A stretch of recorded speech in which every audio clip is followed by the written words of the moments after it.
Imaginez un pays qui, il y a à peine quelques décennies, importait la majorité de ses aliments, et qui aujourd'hui nourrit près d'1 milliard de personnes à travers le monde.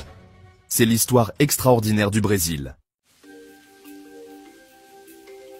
Comment un pays au sol considéré comme impropre à l'agriculture est devenu, en l'espace de 50 ans, une superpuissance agroalimentaire capable de rivaliser avec les États-Unis.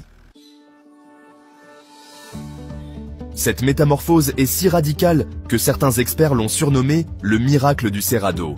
Alors, attachez vos ceintures, car cette histoire de résilience, d'innovation et de vision à long terme va probablement changer votre perception de l'agriculture moderne. Dans les années 60, le Cerrado brésilien, cette immense savane qui couvre près de 25% du territoire national, était considéré comme une terre sans valeur. Des sols acides, pauvres en nutriments, une région balayée par des mois de sécheresse alternant avec des pluies diluviennes. Les experts internationaux étaient en mot formel. Jamais ces terres ne pourraient devenir productives. L'ancien président américain Dwight Eisenhower aurait même déclaré, après avoir survolé la région, « Ce n'est qu'un désert rouge inutile ». Mais le Brésil, confronté à une crise alimentaire imminente, ne pouvait se permettre d'abandonner près d'un quart de son territoire. C'est alors qu'intervient l'un des acteurs clés de notre histoire, l'Embrapa, l'entreprise brésilienne de recherche agricole, fondée en 1973. Face au scepticisme mondial, une petite équipe de scientifiques brésiliens s'est lancée dans un défi considérable, transformer ces sols acides et infertiles en terres agricoles productives. Un pari que beaucoup jugeaient impossible. La première étape fut l'analyse minutieuse des sols du Cerrado. Les chercheurs ont découvert que le problème n'était pas tant l'absence de nutriments que leur inaccessibilité pour les plantes, bloquées par une acidité extrême. La solution ? Un procédé appelé correction des sols, consistant à ajouter du calcaire pour neutraliser l'acidité et libérer les nutriments naturellement présents. Simple en théorie, titanesque en pratique quand il s'agit de traiter des millions d'hectares.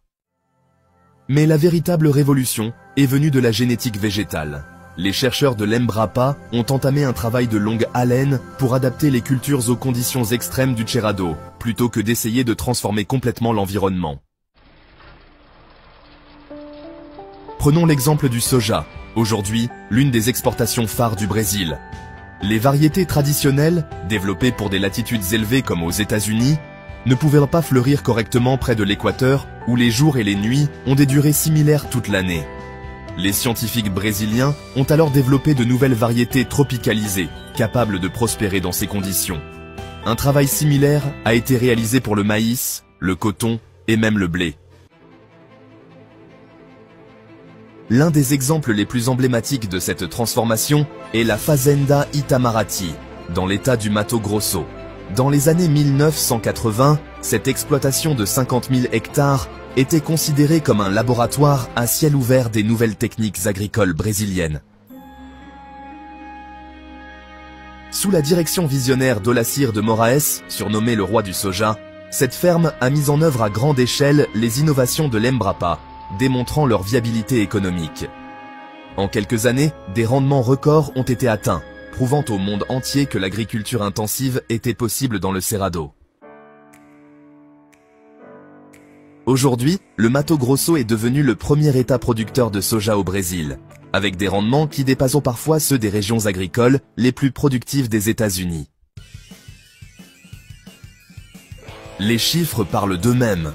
En 1970, le Brésil produisait environ 1,5 million de tonnes de soja. En 2023, cette production a dépassé les 150 millions de tonnes, faisant du pays le premier exportateur mondial. Mais l'ascension brésilienne ne s'arrête pas au soja. Le pays est aujourd'hui premier exportateur mondial de sucre, premier exportateur mondial de café, premier exportateur mondial de jus d'orange, premier exportateur mondial de viande bovine et de volaille, et quatrième exportateur mondial de maïs.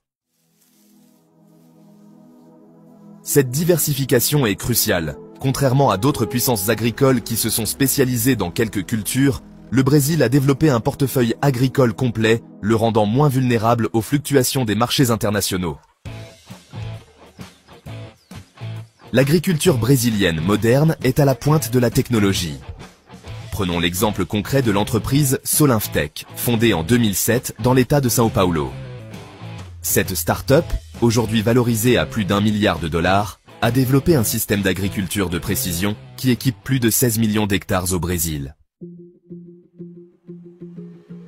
Leurs capteurs IoT, combinés à l'intelligence artificielle, permettent aux agriculteurs de suivre en temps réel l'état de leur culture, d'optimiser l'utilisation des intrants et de réduire leur impact environnemental.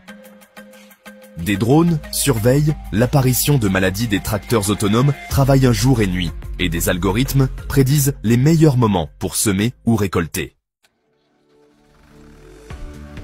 Ce niveau de sophistication technologique a permis au Brésil de maintenir sa compétitivité malgré des défis logistiques considérables.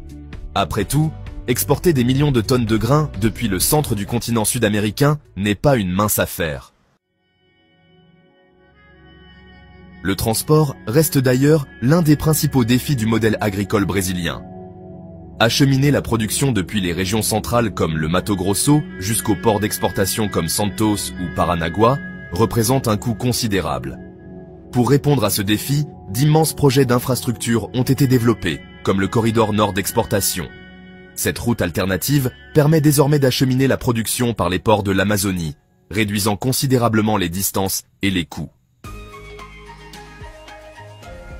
Toutefois, cette success story n'est pas sans zone d'ombre. L'expansion agricole brésilienne a souvent été associée à la déforestation, particulièrement en Amazonie. Une critique légitime qui a poussé le secteur à évoluer. Aujourd'hui, une part croissante de l'agriculture brésilienne s'oriente vers des pratiques plus durables. Le système de plantation directe, qui consiste à semer sans labourer le sol, est désormais utilisé sur plus de 32 millions d'hectares au Brésil, permettant de préserver la structure des sols et de réduire l'érosion. L'intégration culture-élevage-forêt gagne également du terrain. Dans ce système, une même parcelle accueille simultanément ou successivement des cultures, du bétail et des arbres, maximisant la productivité tout en préservant la biodiversité. Un exemple inspirant vient de l'entreprise Agricef, basée dans l'état du Paraná. Cette société familiale a développé un modèle d'agroforesterie adapté aux grandes exploitations. Sur leurs 2000 hectares, ils alternent bandes de cultures annuelles, soja, maïs et rangées d'eucalyptus ou d'espèces natives. Les résultats sont impressionnants. Une réduction de 30% des besoins en fertilisants grâce à une meilleure circulation des nutriments. Une hausse de la biodiversité avec le retour d'espèces disparues localement et une diversification des revenus qui protège l'exploitation des aléas climatiques et économiques. Ce modèle, initialement considéré comme marginal, est aujourd'hui étudié par des milliers d'agriculteurs à travers le pays. Que nous réserve l'avenir de l'agriculture brésilienne? Les experts s'accordent à dire que le potentiel de croissance reste immense.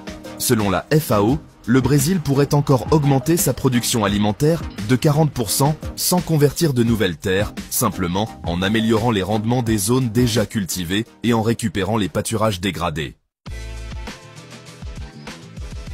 Ce potentiel est d'autant plus crucial dans un contexte de changement climatique et d'insécurité alimentaire mondiale. Avec une population mondiale qui devrait atteindre 10 milliards d'individus d'ici 2050, la capacité du Brésil à produire des aliments de manière durable sera déterminante. L'histoire de la transformation agricole du Brésil nous rappelle que les limites que nous percevons sont souvent celles de notre imagination et de notre volonté. En quelques décennies, ce pays a réussi à défier les pronostics les plus pessimistes pour devenir un acteur incontournable de la sécurité alimentaire mondiale.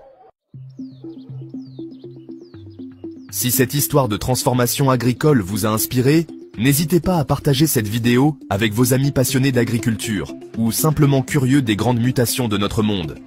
Abonnez-vous à notre chaîne pour découvrir d'autres histoires extraordinaires de transformation agricole à travers le monde. Et surtout, partagez vos réflexions dans les commentaires. Pensez-vous que d'autres régions du monde pourraient en s'inspirer du modèle brésilien pour transformer leur agriculture ?